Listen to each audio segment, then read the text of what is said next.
ଜଗନ୍ନାଥ ହର ଶମ୍ଭୁ ପାଠ କରିବା ଭାଗବତ ଗୀତା ଦ୍ୱିତୀୟ ସ୍କନ୍ଧ ନବମ ଅଧ୍ୟାୟ।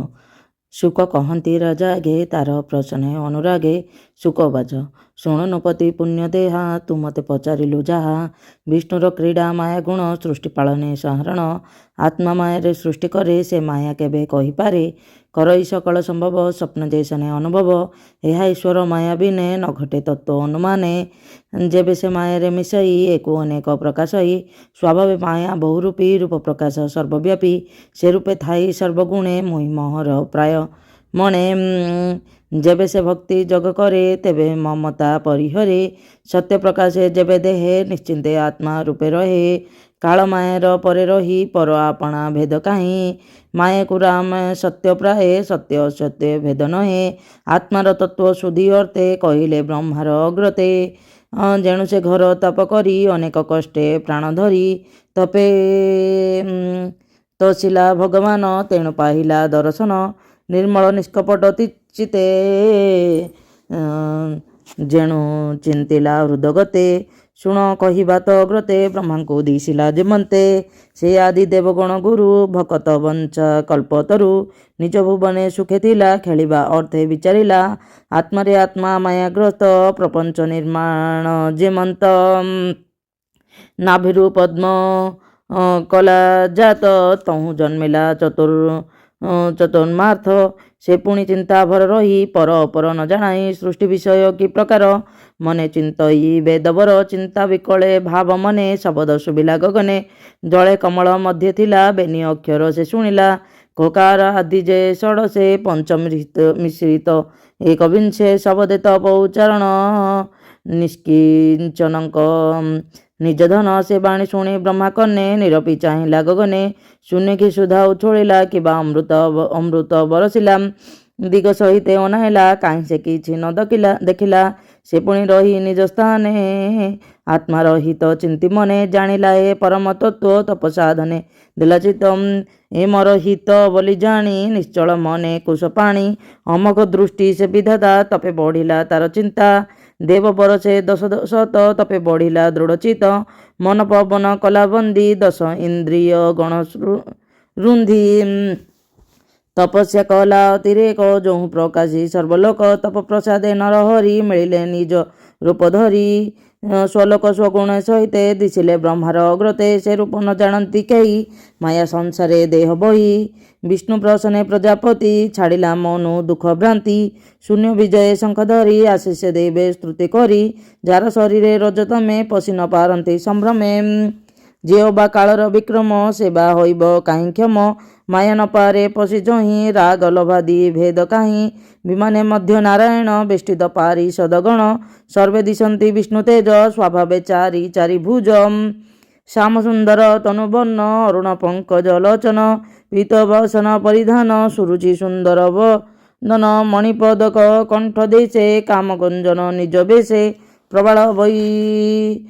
ଦୁର୍ଯ୍ୟକାନ୍ତି ମୃଣାଳ ପ୍ରାୟ ଝଟକନ୍ତି କିରୀଟ ଖଞ୍ଜିତ କପଳ ଶ୍ରବଣେ ମକର କୁଣ୍ଡଳ ତେଜ ବିରାଜେ ନଭସ୍ଥଳୀ ବିମାନ ପରେ ସର୍ବମିଳି ଦିବ୍ୟ କାମିନୀ କଣ ସଙ୍ଗେ ବିଜୁଳି ଜହ୍ନେ କଳା ମେଘେ ଅଷ୍ଟବିଭୂତି ସଙ୍ଗ ମେଳେ କମଳା ସେବେ ପାଦ ତଳେ ଦିବ୍ୟ ଦଳିକା ମଧ୍ୟ ନାରୀ ପୁଷ୍ପ ବରସି ସ୍ତୁତି କରି ହରିର ପ୍ରିୟ କର୍ମମାନ ଭ୍ରମରେ କରନ୍ତି ଗାୟନ ଏମନ୍ତେ ବିଷ୍ଣୁ ନଭସ୍ଥଳେ ବ୍ରହ୍ମା ଦେଖିଲେ ନିଜ ଡଳେ ଯାହାର ନାମ ଶ୍ରୀପତି ଭକତ ଜନଙ୍କର ପତି କମଳାପତି ଯଜ୍ଞପତି ଜଗତପତି ସର୍ବଗତି ସୁନନ୍ଦନନ୍ଦ ଆଦି ଯେତେ ପୂଜା ଉଚିତ ବଳି ହସ୍ତେ ପୂଜନ୍ତି କିଙ୍କର ସ୍ୱଭାବେ ମିଳି ସମ୍ଭ୍ରମେ ସର୍ବଦେବେ ମୃତ୍ୟୁଙ୍କୁ ପ୍ରସନ୍ନ ବଦନ ଅରୁଣ ପଙ୍କଜ ଲୋଚନ କିରଟି କୁଣ୍ଡଳ ବିରାଜେ ପୀତବସନ କଟି ମାଝେ ଶ୍ରୀବଛ ଚିହ୍ନ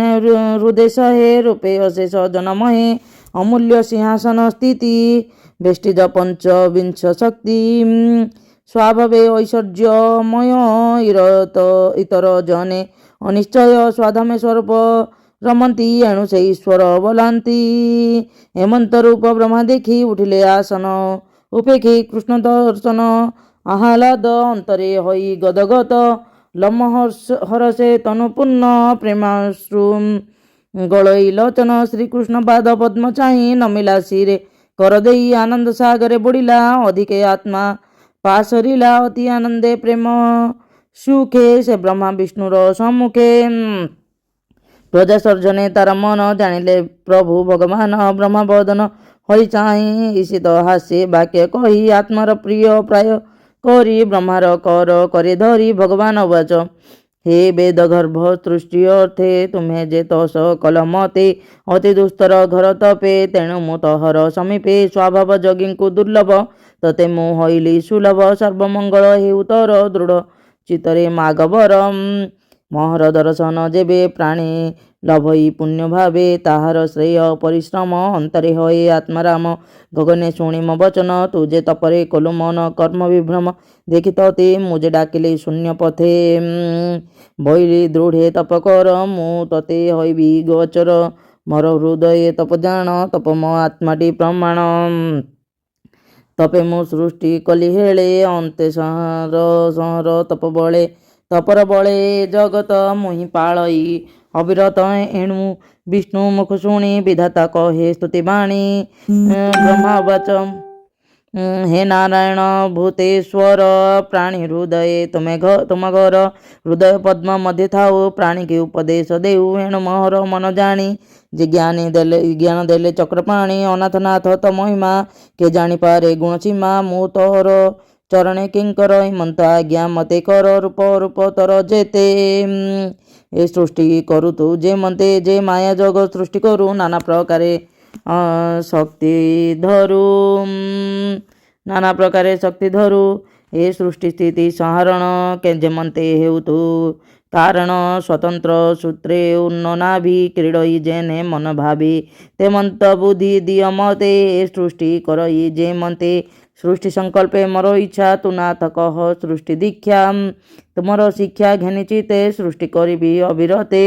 ସୃଷ୍ଟିକରଣେ ଭଗବାନ କେବେ ନାହିଁ ମୋର ଜ୍ଞାନ ତ ଅନୁଗ୍ରହ ଯେବେ ମତେ ତୁ ନାଥ ବସ ମୋର ଚିତେ ହେ ହରି ସଖା ପ୍ରିୟ କରି ତୁଜେ ମୋର କର ଧରି ସେ ଅହଙ୍କାର ମୋର ମନେ ନହିବ ହେବ ତ ଅର୍ଚ୍ଚନେ ଯାବତ ପ୍ରଜା ସ୍ୱର୍ଗେ ଜନ କରିବି ଉତ୍ତମ ମଧ୍ୟମ ମୁଁ ଅଜ ସ୍ୱତନ୍ତ୍ର ମୋ ଭାବ ହେମନ୍ତ ନହିବି ମୋ ଗର୍ବ ହେମନ୍ତ ବ୍ରହ୍ମାର ବଚନ ଶୁଣି କହନ୍ତି ଭଗବାନ ବଚ ଶୁଣ ବିଧାତା ମୋ ବଚନ ଯେଣେ ଲଭିବୁ ସୃଷ୍ଟି ଜ୍ଞାନ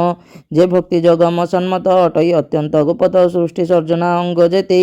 ହରେ ସେ କହୁଁ ତ ଅଗ୍ରତେ ଯେମନ୍ତ ସ୍ୱରୂପ ମୋହି ସ୍ୱଭାବ ରୂପ ଗୁଣ ଯେହି ଯେ କର୍ମମାନ ମୁହିଁ ବହେ ସେ ତତ୍ତ୍ୱ ବିଜ୍ଞାନ ତ ଦେହେ ପ୍ରସୁରୁ ମୋର ଅନୁଗ୍ରହେ ଜଗତ ଯେନେ ମୋର ଦେହେ ସୃଷ୍ଟିର ଅଗ୍ରେ ମୁହିଁ ଏକ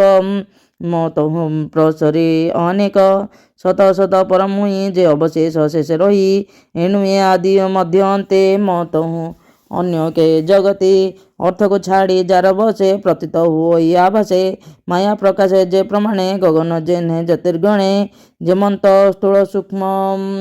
ଭୂତେ ପ୍ରବେଶ ପଞ୍ଚ ମହାଭୂତେ ଛାଡ଼ି ପଶନ୍ତି ପୁଣ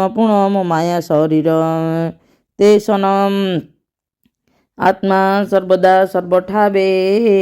ଅନ୍ୱୟ ବ୍ୟତିରକ ଭାବେ ଏହା ଜାଣନ୍ତି ତତ୍ତ୍ୱଜ୍ଞାନୀ ମାୟା ସଂସାରେ ଅନୁମାନେ ତର ପ୍ରସ୍ତାବେ ପ୍ରଜାପତି କହିଲି ସୃଷ୍ଟି ଯଥାଗତି ଯେଛା ବିଚାରି ଅନୁମାନେ ଯେ ସର୍ବକାଳ ବିଦ୍ୟମାନେ ମୋର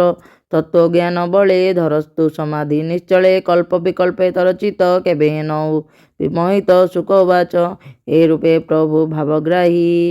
ବ୍ରହ୍ମାଙ୍କୁ ସୃଷ୍ଟି ତତ୍ତ୍ୱ କହି ତକ୍ଷଣେ ବ୍ରହ୍ମାର ଅଗ୍ରତେ ଗୋବିନ୍ଦ ଗଲେ ଶୂନ୍ୟ ପଥେ କୃଷ୍ଣ ନ ଦେଖି ପ୍ରଜାପତି ଅନେକ ମତେ କଲା ସ୍ତୁତି କର ଅଞ୍ଜଳି ଶିରେ ଦେଇ ଅନେକ ଭାବ ବହି ବିଶ୍ୱ ସର୍ଜିଲା ବିଷ୍ଣୁ ତେଜେ ପୂର୍ବର ପ୍ରାୟ ନାନା ବୀର୍ଯ୍ୟ ସେ ପ୍ରଜାପତି ଧର୍ମପତି ଯମ ନିୟମେ ଦେଲା ମତି ପ୍ରଜା କଲ୍ୟାଣ ଚିନ୍ତା କରି ଆତ୍ମାର ହିତ ମନେ ଧରି ବ୍ରହ୍ମାର ସମାଧି ନିଶ୍ଚଳ ଦେଖି ନାରଦ ମୁନି ମୋର ପୁତ୍ରଙ୍କ ମଧ୍ୟରେ ପ୍ରିୟତମ ବିନୟ ସେବାରେ ସେ ପୁଣ ବ୍ରହ୍ମାର ମନ ତସ ଦେଇ ବିଷ୍ଣୁର ମାୟା ବ୍ରହ୍ମାର ମନ ତସ କଲେ ବିଷ୍ଣୁର ମାୟା ଜାଣିବାରେ ପିତାର ମନ ତସ ଜାଣି ବିନୟ ଭାବେ ମୁନି ମଣି ପୁଛିଲେ ପିତାର ଅଗ୍ରତେ ତ ଯାହା ପଚାରିଲୁ ମତେ ନାରଦ ବାକେ ବେଦ ବର ହରି ମହିମା ଅଗଚର ଯେତେ କହିଲେ ସୃଷ୍ଟି ଅର୍ଥେ ମାୟାର ମହିମା, ଯେ ମନ୍ତେ ଜାଣିବା ଅର୍ଥେ ମହାମୁନି କହିବି ଧାତା ହେଲେ ତୁନି। ବ୍ରହ୍ମା ନାରଦ ପ୍ରଶ୍ନ ଯେତେ କହିଲି ତର ଅଗ୍ରତେ, ରାଜନ ସାବଧାନେ ଶୁଣ ଏ ଭାଗବତର ପ୍ରମାଣ। 10 ଲକ୍ଷଣେ ଏହା ଜାଣି ଯେବା କହିଲେ ପରିମାଣି, ଏ କଥା ସରସ୍ୱତୀ ତଟେ ନାରଦ ବ୍ୟାସଙ୍କ ନିକଟେ। ଏବେ ମୁଁ ତହର ଅଗ୍ରତେ କହିଲି ପଚାରିଲୁ, ଯେତେ ହେମନ୍ତ ପରକ୍ଷିତ ମେଳେ ସୁଖ କହିଲେ ଗଙ୍ଗା କୂଳେ। 10 ଲକ୍ଷଣେ ଭାଗବତ କହି ଦାସ ଜଗନ୍ନାଥ, ଇତି ଶ୍ରୀମଦ୍ ଭାଗବତେ ମହାପୁରାଣେ ପରମହଂସ୍ୟା ସଂହିତାୟ ଦ୍ୱିତୀୟ ସ୍କନ୍ଧେ ନବମ ଅଧ୍ୟାୟ।